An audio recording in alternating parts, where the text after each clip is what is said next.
Today we have a very special guest joining us today.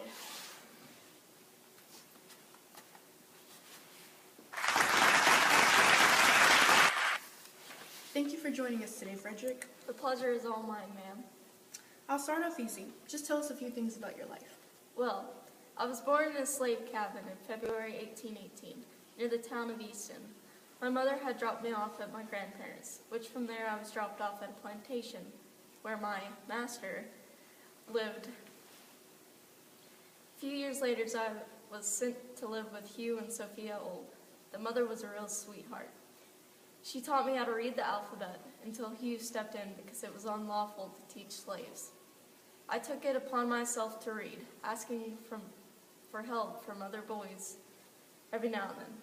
I tried escaping twice, once when I was 18, which didn't go so well, and then once when I was 20, which was a successful attempt. I started a new life with my beautiful wife, Anna Marie, in New Bedford, Massachusetts. I started attending abolitionist meetings, and I attended an anti-slavery convention. Soon after, I became a lecturer for the Massachusetts Anti-Slavery Society. From there on, I published my own newspaper, the North Star, and I defended women's rights, even got close to Abraham Lincoln. I was recognized as an uncompromising abolitionist, indefatigable worker for justice and equal opportunity, and an unyielding defender of women's rights.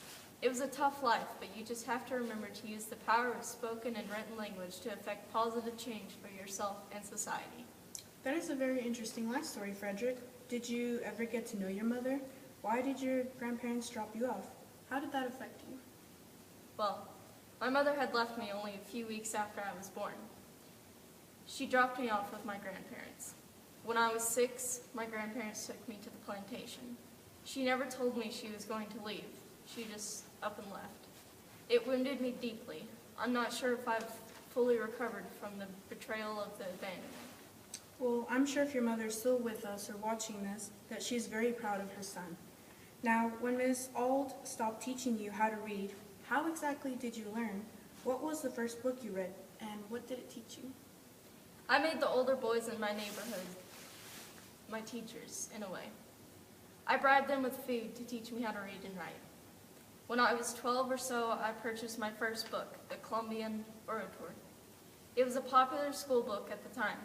It helped me gain an understanding and perception of the power of the spoken and written word. Frederick, that is all the questions I have for you today. Thank you for joining us today. Thank you for letting me tell a little bit about myself.